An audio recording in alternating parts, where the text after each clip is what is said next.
All right, let's just dive right in.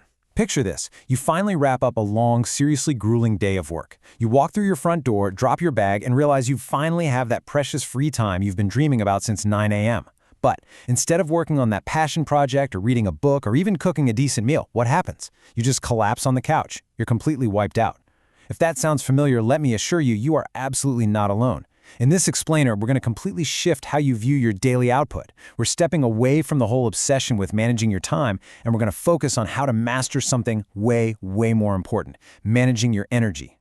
So why do we have the hours but literally zero fuel left in the tank? You end up in this evening doom scroll, totally paralyzed by endless videos. And then, you probably tell yourself that you're just lazy or you lack discipline. But here's the truth straight from our sources. Your brain isn't broken. It's actually doing exactly what millions of years of evolution designed it to do, which is avoid discomfort. After a whole day of stress and making hard decisions, your brain is just acting like a comfort junkie. It's a survival mechanism, plain and simple. It thinks it's saving you from danger, when really it's just keeping you stuck on the sofa. And it really all comes down to this massive paradigm shift. You don't need more time, you need more energy. We see this toxic hustle culture telling you to just squeeze more tasks into your calendar, right? Wake up at 4 a.m., brute force your way through the exhaustion. But true productivity isn't about brute force, not at all. It's about building these invisible systems that actually work with your biology.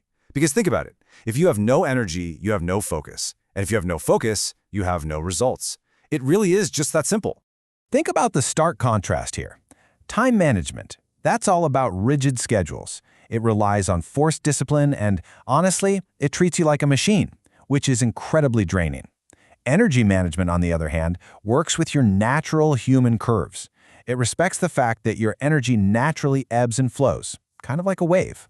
By understanding your biological cycles, you can transition your day from this draining, endless grind into a fluid, recharging process that actually builds momentum as you go. So, to really master this, we're going to look at 4 vital batteries we need to optimize over a 24-hour cycle. We'll cover hacking sleep architecture, preserving mental bandwidth, the evening energy rebound, and finally, managing your social battery. Starting right off with Section 1, Hacking Sleep Architecture.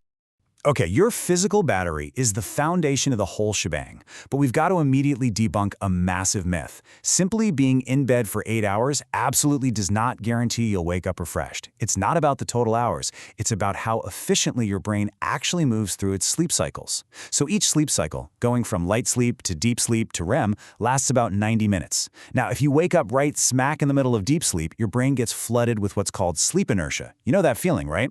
You feel groggy, confused, even if you just slept for 9 whole hours. But if you time your sleep so that you wake up at the end of a 90-minute cycle, say after 4.5, 6, or 7.5 hours, you wake up shockingly fresh, all because your brain has naturally finished its repair process. But listen, you can't just jump into bed and expect these perfectly clean cycles. You've kind of got to biohack your rest. And this brings us to the 3-2-1 power down method. It goes like this.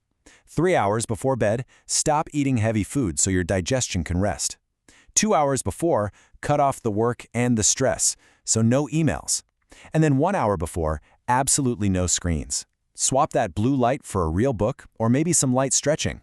Doing this physically signals your nervous system that it is time to shift out of survival mode and slip right into recovery mode. Moving right along to Section 2, Preserving Mental Bandwidth. All right, now that we've woken up refreshed, we're heading into the workday. And this is exactly where we have to fiercely protect our mental battery from this constant, silent depletion caused by decision fatigue. It turns out, most of us spend roughly 70% of our attentional bandwidth on totally mundane, reactive decisions. Every single time you switch a browser tab, or decide what to wear, or check a random notification, you are burning up this precious fuel, leaving a tiny little 30% for actual deep focus. We are literally starving our brains of the energy needed to do the hard things. So how do we flip that ratio? Well, our sources reveal these amazing cheat codes based on something called the Lotus method. First up, you have to catch your brain's scam. When you feel that urge to check your phone instead of working, literally name it out loud. Say, "This is avoidance." Doing that actually shifts control from your emotional brain right back to your logical brain. Second, flow with the resistance. Just tell yourself you'll only work for 10 minutes to kind of bypass the brain's alarm bells. Third, block, lock, execute. Set a 90-minute timer, put your headphones on, and do nothing else, just that one task. And finally, theme your days. If Monday's purely for writing and Tuesday's for editing, you completely eliminate the fatigue of deciding what to do. You just execute. Which brings us to Section 3, the evening energy rebound. Okay, you survived the workday. Congrats. Now we hit this highly critical transition period right after work ends. And honestly, this is where most people get it completely wrong. The number 90 is going to be your secret weapon here. We're implementing a 90-minute evening blocking system. When you finish work, you don't just melt into the couch indefinitely, right? Instead, divide your evening into power blocks. That first block is pure recovery. No decisions, just complete decompression. But that second block, that's for deliberate growth, learning something new, reading, or diving into a hobby. This is the exact moment your natural biological energy curve actually starts to rebound. Working with that curve instead of just numbing it with mindless scrolling completely transforms your night. The crucial point here is really how we frame this time mentally. You've got to stop viewing your evening as borrowed time from a stressful day or treating it like this energy debt you're just trying to survive. Your evening is actually an investment. Every single moment of proper rest and intentional growth you put in tonight is actively building up the energy reserves that you're going to use tomorrow. But to actually make that investment, we have to slay the energy vampires. And yeah, I'm talking about your screens.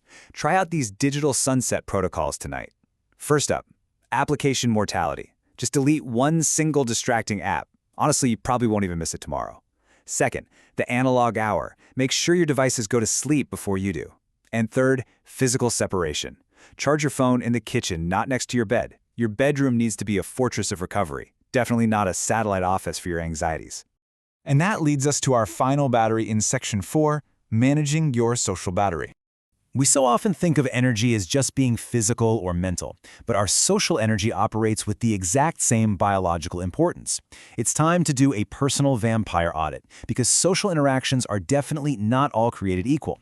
On one hand, you've got energy chargers. These are deep, shared experiences that leave you feeling creatively and emotionally totally refueled. But on the flip side, we have energy vampires. Now, this isn't necessarily about bad people. It's often just the drain of trying to maintain, 20 superficial friendships or engaging with people whose energetic patterns are just constantly conflicting with yours. You've really got to guard this battery just as fiercely as you guard your sleep. And here is an absolute game changer of a conversational cheat code to help protect that social battery, the 70-30 rule. In your interactions, make it your goal to listen 70% of the time and speak only 30% of the time. When you genuinely let someone else talk about themselves, their brain actually releases this rewarding chemical response. It's actually very similar to the feeling of eating their favorite food. They feel deeply connected to you, they feel understood, and the whole time, you're conserving your own social energy just by stepping back and observing.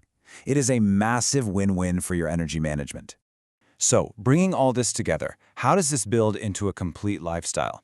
Well, the ultimate cheat code to managing your energy basically boils down to 3 core pillars. Number 1, accept what you cannot control. Seriously, stop burning your mental bandwidth on the weather, the traffic, or what other people think. Number 2, ruthlessly master your own actions and reactions. And number 3, compound tiny energy habits daily. Even just a 1% improvement in how you manage your sleep, how you manage your focus, or your evening routine, that is going to compound massively over the course of a year. As we wrap up, I want to leave you with one final, provocative thought. The 80-20 rule applies to your biological fuel just like it applies to everything else in life. Take a hard look at your habits, your daily tasks, and your relationships.